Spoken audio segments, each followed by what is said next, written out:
Good evening and welcome back to the news. President Wavel Ramkalawan has held official bilateral discussions with Cuban President Miguel Diaz-Canel Bermudez.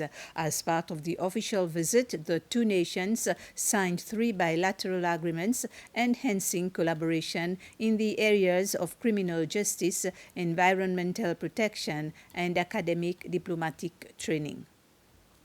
During the meeting, President Ramkalawan commended the strong diplomatic ties between the two island nations, which have spanned over 4 decades. President Diaz-Canel, in turn, thanked Seychelles for its consistent support of Cuba, particularly regarding the Cuban resolution against the U.S. embargo, and for President Ramkalawan's participation in the G77 and China summit in Havana last year. The two leaders agreed on key areas to further enhance cooperation, namely in the healthcare domain, pharmaceuticals, education, and capacity building, cultural exchanges, as well as exploring new avenues of collaboration.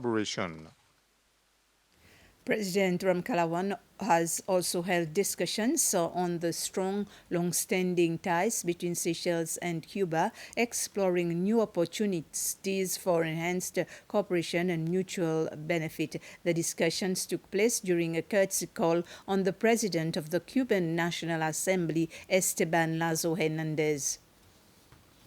The presidential delegation began its visit at the iconic El Capitolio Nacional, one of Havana's most emblematic landmarks, which was once the home of the Cuban Congress. Following the tour, President Ramkalawan held official talks with the National Assembly President Hernandez. The discussion centered on the strong, long-standing ties between Seychelles and Cuba, exploring new opportunities for enhanced cooperation and mutual benefit. President Ramkalawan highlighted the visit as a golden opportunity to strengthen relations between the two island nations, reaffirming both countries' commitment to elevating the partnership to new heights. He said that as small island nations with shared interests and similarities, Seychelles and Cuba can enhance collaboration on the international stage to promote democracy, human rights, adherence to the rule of law, and environmental concerns, while simultaneously addressing the unique challenges faced by small island developing states. On his part, President Hernandez expressed a deep appreciation to President Ramkalawan and the people of Seychelles for accepting the invitation to Cuba and for their continued support despite the ongoing embargo against Cuba. He emphasized his hope that the friendship and cooperation between the two nations would continue to flourish, particularly through collaboration in key areas such as healthcare, pharmaceuticals, sports, education, and global challenges like climate change, human rights, and economic sustainability. The Ministry of Agriculture, Climate Change and Environment organized an exhibition to commemorate World Ozone Day, commemorated on the 16th of this month, September. The exhibition was held at ICCS under the theme Montreal Protocol, Advancing Climate Action. Various stakeholders of the ministry participated in the exhibition alongside importers of refrigeration to display their own contributions to the protection of the ozone layer.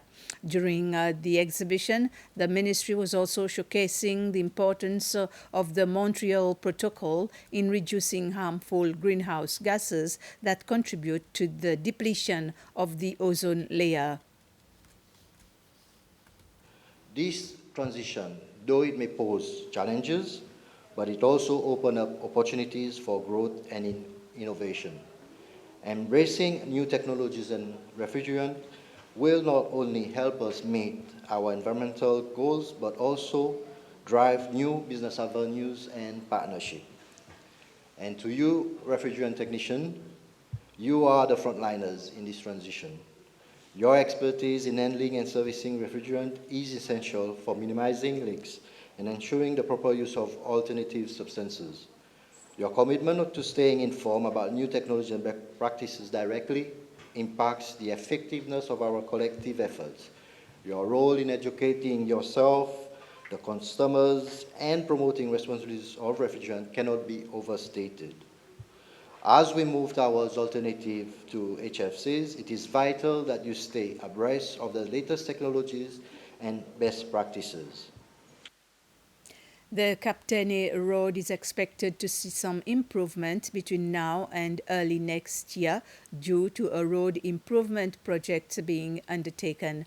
A new wall has been constructed along a stretch of road which was degrading as a direct effect of coastal erosion, while lay-bys and car park are also being constructed, especially by the Anse d'Amont beach at Captaine to facilitate access to visitors who travel there by motor vehicles.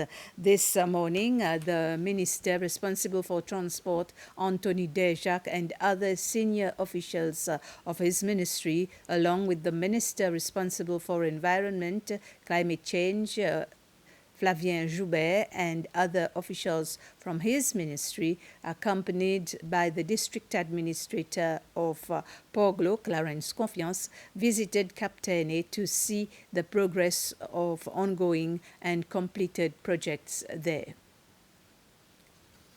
It's a continuation of the joint work of Ministry of Transport and its agency and the Ministry of Environment and its departments and agencies.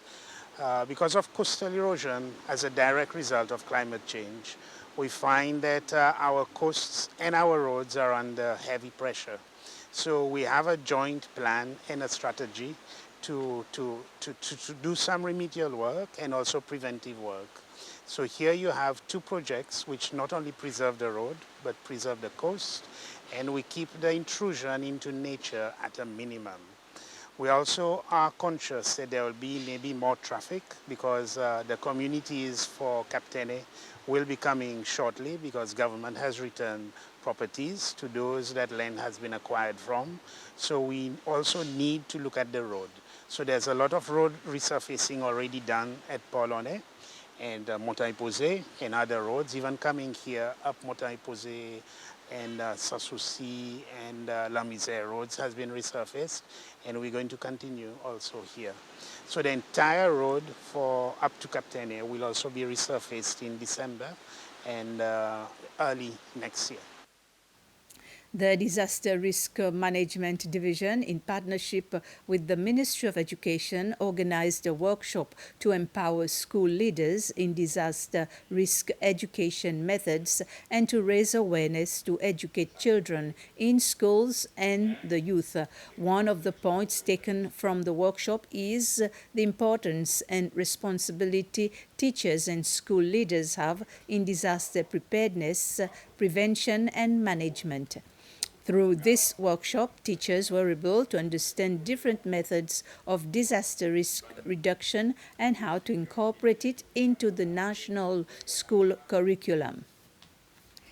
There will soon be a new water catchment area at Anse-la-Mouche now that the Seychelles Breweries Limited, together with the local Farmer Producers Association, LFPA, have signed a memorandum of understanding. This agreement aims to fund a project plan for the restoration of a water catchment area at Anse-la-Mouche and the provision of piping to distribute water to 10 farms, among which is the Seychelles Institute of Agriculture and Horticulture. At the signing of the MOU, the Seychelles Breweries Limited seized the opportunity to give some intermediate bulk containers for water storage to the local Farmer Producers Association. This project has cost more than 223,000 rupees.